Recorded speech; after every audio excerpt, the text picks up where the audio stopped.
They should just put someone else in the car to settle this debate. Just put Verstappen in a Ferrari and see what he asks for in the car. That's what I'm curious about.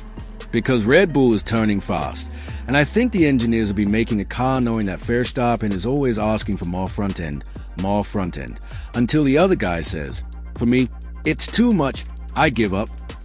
After a while, when the driver keeps demanding more front end, it becomes a problem. It even explains your point of view. Like, when the car snaps oversteer, it's the hardest thing to deal with. Either you lift and get scared to prevent it, or you spin. A car that oversteers on entry is the worst. Either you lift too early and lose time, or you go in too carefully and miss the apex. Verstappen, if you look at his throttle application, is one of the guys who lifts earlier than anyone else in high-speed corners.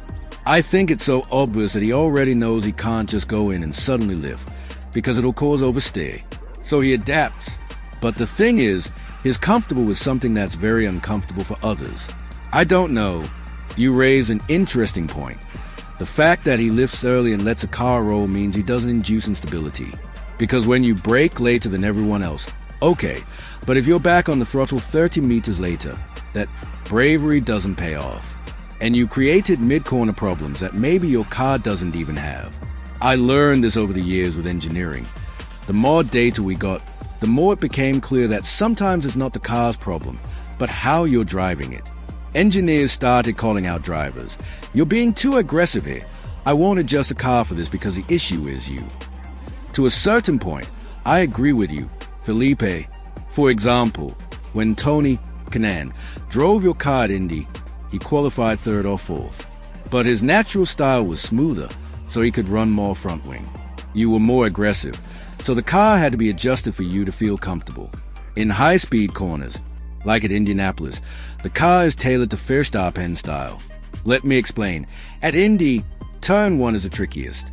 Normally, you'd lift, but if you do, the rear goes light. What they want is constant throttle. You go in flat out, maintain a stable platform, and only adjust slightly. Montoya once said he thought he couldn't do it flat out, so he lifted early in a straight line to keep the car settled. That tiny lift cost him pole.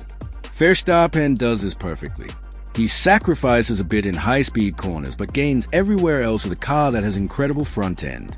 Everyone worries about high-speed stability, but his build his advantage in low-speed corners where the car is now dominant. The real problem for Red Bull is twofold. First, who replaces Perez? Second, if Verstappen leaves, they're in trouble. They spent 9 years building a car around him. The only one who ever got close to him was Ricciardo, but that was early in Max's career when he was still learning. Maybe over time, as Max kept saying, "Give me more front end." They kept developing the car his way, and now it's a monster only he can drive. Verstappen's influence on Red Bull's car design is a fascinating case of a team tailoring machinery to a generational talent.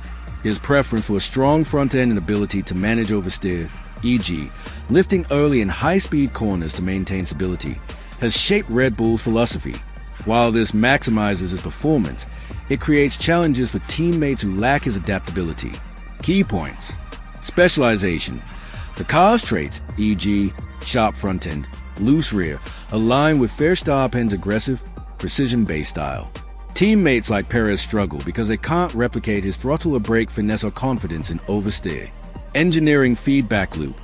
Verstappen's relentless demand for improvements has pushed Red Bull to refine the car around his inputs, potentially at the expense of versatility. This echoes past dynasties, e.g., Schumacher Ferrari. Risk for Red Bull. If Verstappen leaves, the team faces a crisis. The car is so finely tuned to his style that replacing him would require a reset, something rivals like Ferrari or McLaren could exploit. Conclusion: Verstappen's dominance isn't just about skill. It's a symbiosis between driver and engineering. Red Bull's success hinges on this partnership, but it's a double-edged sword if the car becomes too specialized. The Verstappen effect is a masterclass in customization, but also a vulnerability. I believe one thing Max has never worried about is someone being faster than him. He's fully aware of his talent, and that gives him an edge. He knows that if someone finds a quicker lap time, he can dig deeper and extract even more from the car. What makes him so special? From his very first race with the team in 2016, it was clear he had a raw, natural talent that was going to be extraordinary. After that win, the rest of 2016 and 2017 had its ups and downs, car failures, crashes, and setbacks.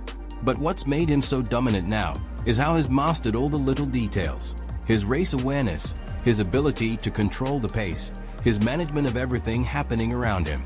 True champions aren't just about pure speed. They excel at handling every aspect, both on and off the track. Max has matured into an almost unbeatable driver.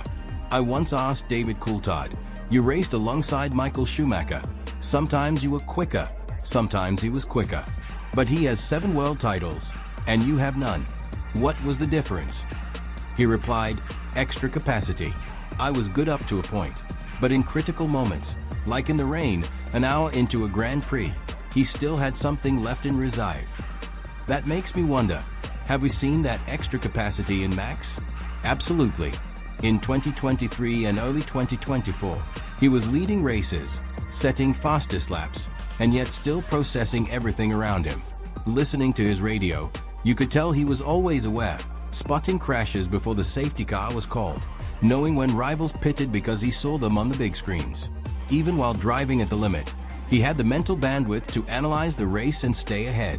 What defines a champion's mindset? Resilience. Max's teammates over the years have struggled with this very trait. On a bad weekend, when the car isn't at its best, Max still finds a way to perform. For many drivers, it's demoralizing to give their all, believe they've reached the limit, and then see Max go 2/10 quicker. Mentally, that's crushing. 2025 is already underway, and many of us are making plans to make this the best year yet. For me, that means investing in myself, physically, with a home sauna I just installed, and mentally, by making time for family trips and creating lifelong memories. Of course, all of this requires financial planning, which is where our new partner, XTB, comes in, offering smart investment tools for both short and long-term goals. Back to Max, another criticism he gets is his aggressive wheel-to-wheel racing. But the truth is, all the great champions race that way. If you want to win at this level, you have to be relentless. Nobody criticizes the driver in 18th place, but when you're at the top, there will always be people questioning your decisions. Max is incredibly dedicated. He does whatever it takes to win, whether it's physical preparation, studying the track, or mental conditioning. It might seem like drivers just show up on race weekend, but outside of that, he's constantly working, training, and preparing. A perfect example of his mindset was the Hungarian Grand Prix, where he had an incident on the way to the grid. The team made an incredibly fast repair, something many wouldn't even attempt, and yet Max still finished second. That shows the trust he has in his team, and vice versa. He knows that even in less than ideal conditions, he can push for maximum results. In the end, what makes Max a champion is that combination of talent, resilience, and the ability to go beyond, always with room for more. The curse of Red Bull's second seat. Let's talk about this very peculiar situation involving Liam Lawson. After just 2 races with Red Bull, he's already under serious threat of being replaced, and it's the big topic right now. This will actually be our 3rd video on the matter. There's a great article linked in the description by Elizabeth Blackstock that dives into this so-called curse of Red Bull's second seat. And of course, when we say curse, we're not talking about anything mystical. Just trying to understand why drivers paired with Max Verstappen consistently struggle to perform. Max's dominance over teammates. Verstappen has an insane track record. According to Planet F1, since his days in Formula 3, where he first started racing single-seaters, up until his time at Toro Rosso and now Red Bull, Max has never lost to a teammate in any metric. Points scored, race wins, podiums, average finishing position, qualifying performance. You might say, wait, didn't Daniel Ricciardo finish ahead of Max in a season or 2? Well, if we look at the 2016 to 2018 period, Verstappen still came out on top in all those key areas. The only difference?